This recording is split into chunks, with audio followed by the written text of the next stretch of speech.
Eh bien salut tout le monde, et bien sûr tout simplement Catch, j'espère que vous allez bien. En tout cas moi ça va super. On se retrouve aujourd'hui pour les vidéos pronostics de Survivor Series 2016 qui se tiendra le 20 novembre 2016 à Toronto, Ontario, Canada, au Air Canada Center.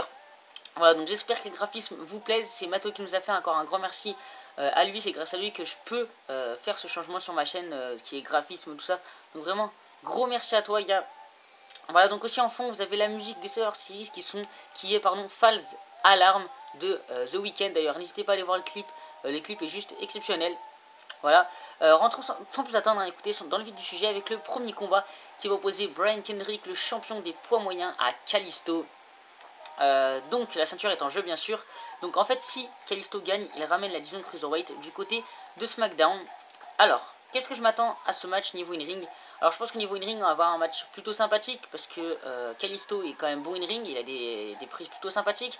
Brian Kendrick, vous savez que j'adhère vraiment pas avec lui, mais écoutez, je pense que ça peut vraiment donner un match vraiment sympathique, hein, parce que les matchs de Brian Kendrick contre TJ Perkins, j'avais plutôt bien apprécié, même si c'est vrai que le niveau in-ring de Brian Kendrick, je ne l'apprécie pas forcément. Mais honnêtement, ça peut donner un bon combat entre les deux. Après, au niveau du pronostic, moi je vais pronostiquer une victoire de Kalisto tout simplement parce qu'en fait, je vois très bien la division Cruiserweight aller du côté de SmackDown, pardon, parce qu'en fait, la WWE a annoncé un nouveau show qui s'appellera 205 Live.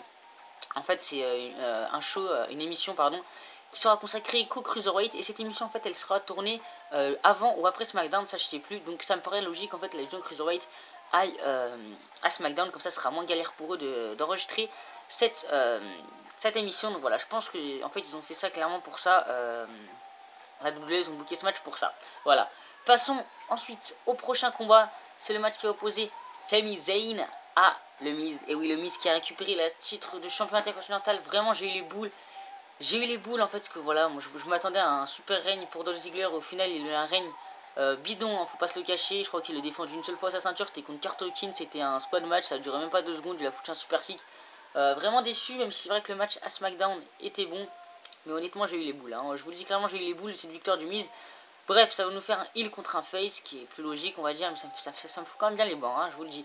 Voilà, donc, alors, niveau in-ring, qu'est-ce que je m'attends durant ce combat? Je pense que ça va ressembler un petit peu au match que le Miz et Dolph Ziggler nous ont fait en meilleur, hein, parce que quand même, faut quand même le reconnaître, mais Sami Zayn est meilleur in-ring que Dolph Ziggler, enfin, en tout cas, moi, personnellement, je trouve.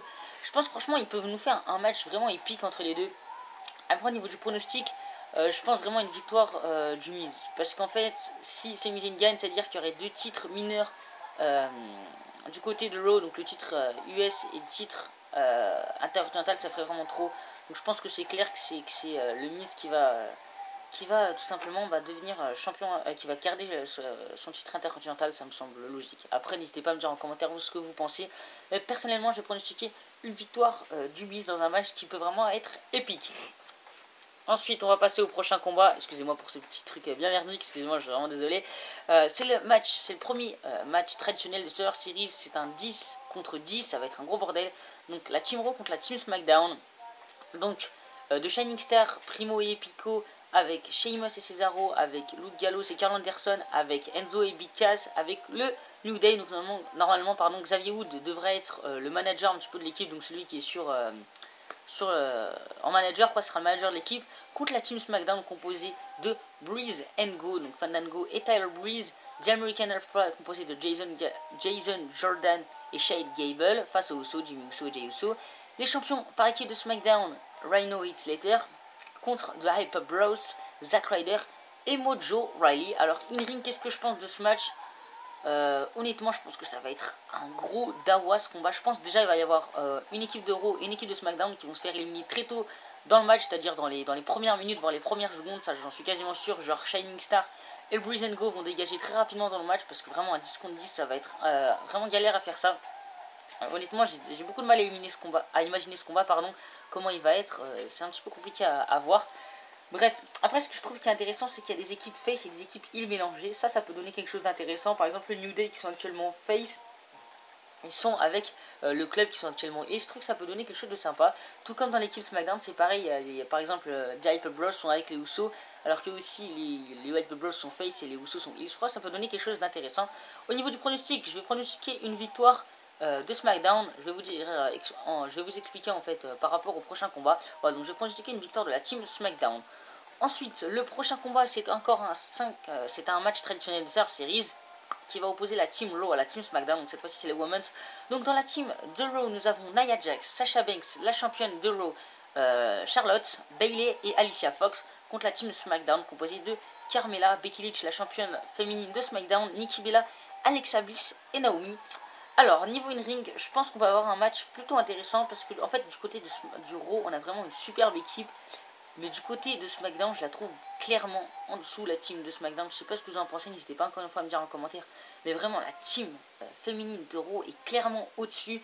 Il n'y a qu'à voir, je suis désolé, pendant le dernier pay-per-view respectif des deux shows, à nos merci, on a eu Naomi contre Alexa Bliss. Et au dernier pay-per-view de Raw, on a quand même eu Sasha Banks contre Charlotte dans un Hell in a Cell match en main event. Je disais, il y a quand même une très grosse différence entre les deux divisions. Clairement, la division féminine de Raw, en tout cas pour moi, est beaucoup plus intéressante que celle de SmackDown. Encore une fois, ça reste que mon avis. Après, au niveau du match in-ring, comme je l'ai dit, ça peut donner quelque chose de plutôt intéressant. Voilà. Et au niveau du pronostic, je vais pronostiquer une victoire de la Team Raw. Comme ça, en fait, ça va faire un partout. Ça va faire une victoire pour SmackDown avec le match par équipe et un pour Raw avec le match féminin. Et on va en venir justement au dernier traditionnel Survivor Series match qui va opposer encore une fois la Team Raw à la Team SmackDown. Mais là, c'est les hommes, quoi, on va dire. Enfin, pas les équipes, pas les femmes, mais les hommes. Voilà, le truc, les mecs lambda, quoi. Les mecs lambda, enfin, voilà. Quand on est catcheur, en général, on n'est pas forcément dans la division par équipe, mais dans la division normale. On va dire de la division normale, voilà. Je me suis un petit peu perdu. Donc, la Team Raw est composée de Braun Strowman, Seth Rollins, Chris Jericho, le champion des États-Unis, Roman Reigns et le champion universel Kevin Owens, face à la team de SmackDown composée de Randy Orton, le nouveau monde de la famille, Bray Wyatt, le mangeur de monde, Shane McMahon, Dean Ambrose, et le champion du monde poids lourd, enfin le champion du monde de la WWE, AJ Styles. Alors là, franchement, il y a du lourd des deux côtés. Même c'est vrai qu'encore une fois, je trouve que la team de Raw est légèrement au-dessus. Mais là, c'est vrai que c'est un petit peu plus équilibré. À la base, on doit avoir Baron Corbin dans la team de SmackDown. Franchement, c'est un truc énorme. Ils ont Michel McMahon à la place. Je trouve que ça rajoute quelque chose de pas mal au match. Clairement, pour moi, enfin après ça, c'est mon avis, hein, bien sûr, comme d'habitude. Mais je trouve vraiment ça rajoute un plus de Michel McMahon dans la team de SmackDown. A noter aussi que lors du 900e épisode de SmackDown, l'Undertaker a fait son retour pour quelques instants et a annoncé que si jamais la team SmackDown perdait, eh bien, il y aurait des répercussions. Donc voilà, ça c'était une petite précision, je vais en revenir après pour mon pronostic. Après au niveau du match in ring, je pense qu'on vraiment on peut avoir un match énorme. Parce qu'on a qui? On a AJ Styles, on a du Kevin Owens, on a du Randy Orton, on a Shane McMahon qui peut nous faire des 2-3 trucs sympas, par exemple la Coast to Coast, ou des trucs avec la table. Vraiment, on peut avoir un match super top. Vraiment, je pense que ouais, ça peut vraiment être un super 5 contre 5. À élimination, bien sûr, hein, je ne l'ai pas précisé, mais tous les matchs sont à élimination. Vraiment, moi j'attends vraiment un très bon combat pour celui-ci. Après, au niveau du pronostic, je pense que là c'est clair, il y a vraiment de surprise. Étant donné que la Team Raw est un petit peu au-dessus, elle va gagner. Et vu que l'Undertaker a dit que si la team SmackDown perdait, il y aurait des répercussions. Je pense que c'est clair. La team SmackDown va perdre. Il va y avoir des répercussions. C'est-à-dire que je pense qu'en fait, ça va être à cause de AJ Styles que la team SmackDown va perdre.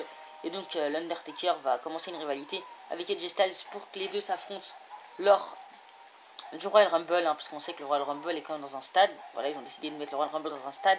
Ils ont besoin de vraiment vendre des tickets, parce que là c'est plus une capacité de 20 000 ou 10 000 places, mais c'est 60 000 places, donc il faut vraiment les remplir les places. Donc je pense de vraiment booker un match entre AJ Styles et Undertaker par la suite, ça peut vraiment être sympa. Et donc voilà, donc moi je m'attends à une victoire de la Team Raw dans un match plutôt sympathique. Passons maintenant au main event of the evening, enfin pour l'instant c'est ça. Brock Lesnar contre Goldberg. Donc c'est le rematch de WrestleMania 20 si je ne me trompe pas. Alors pour être franc avec vous, le match de WrestleMania 20, je l'ai jamais vu, voilà. Mais bon, d'après ce que j'en ai entendu dire, le match a été nul. Donc Brock Lesnar contre Goldberg. Qu'est-ce que je voulais dire juste avant? Oui, ce que je voulais dire, une petite pression, c'est qu'il y a peu de temps, la Goldberg a annoncé qu'il était légèrement blessé. Donc voilà, je pense que je vais en revenir sur, je vais venir sur le point in-ring. Je pense qu'in-ring, on va pas avoir un match d'anthologie, hein. Je pense que ça va être du Suplex City, mais je pense quand même, je pense que le match peut être quand même assez équilibré, parce que voilà, Goldberg c'est quand même un mec qui a une série d'invincibilité quand même assez longue, hein. Je me rappelle plus du nombre exact de matchs sans défaite qu'il a eu, mais c'est quand même une machine, hein, Goldberg, d'après ce que j'ai pu voir, face à Brock Lesnar qui est lui aussi une machine. Donc c'est vraiment être un impact entre deux durs, c'est pas comme le Brock Lesnar Randy Orton, où voilà, Randy Orton était clairement en dessous puis Brock Lesnar, là, ça venait aucun doute. Là, je trouve que c'est un petit peu plus équitable, Goldberg, Lesnar. Après, j'ai pas parlé de la construction de la rivalité pour les autres matchs, mais j'ai trouvé la construction de la rivalité plutôt intéressante, hein, notamment leur face-to-face qui était quand même plutôt sympa. Moi, j'ai trouvé vraiment le face-to-face vraiment sympa où ils ont défoncé les agents de sécurité et tout ça. Je trouve ça cool, voilà, c'est ce genre de face-à-face là qui marque un petit peu l'histoire, mais j'espère que le match va être bon, mais j'y crois moyennement au match bon. Mais écoutez, voilà, après au niveau du pronostic, j'aimerais bien une victoire en fait, je vois bien une victoire de Goldberg en fait, qui met un petit peu en terme, qui met un terme pardon, à la série d'invincibilité de Brock Lesnar, hein, parce que même si c'est vrai qu'il boucle pas forcément ça, faut quand même l'admettre, Brock Lesnar a une série d'invincibilité, à SummerSlam il a défoncé, voilà, SummerSlam pardon, il a défoncé, comment il s'appelle, Randy Orton, le match était tellement pourri, à WrestleMania il a défoncé Dean Ambrose. Après, je sais plus quel match il a eu à SummerSlam 2000, à Hell in a Cell, il a gagné. À SummerSlam 2015, il a perdu, mais c'était vite fait merdique quoi, à la fin. Bref, voilà, m'a compris, Brock Lesnar est quand même chaud. Ça fait quand même pas mal de temps qu'il a pas perdu clean. Donc voilà, donc Goldberg gagne. Pour moi, je vois bien le truc. Goldberg gagne le match. Et après, il y a un rematch entre les deux à WrestleMania ou un truc comme ça pour vraiment terminer la rivalité. Entre les deux, je vois bien un truc comme ça. Donc voilà, je vois une victoire de Goldberg dans un match. Honnêtement, je sais pas trop quoi m'attendre pour ce match. Donc voilà. Donc n'hésitez pas vous à me donner en commentaire vos pronostics pour ces Survivor Series.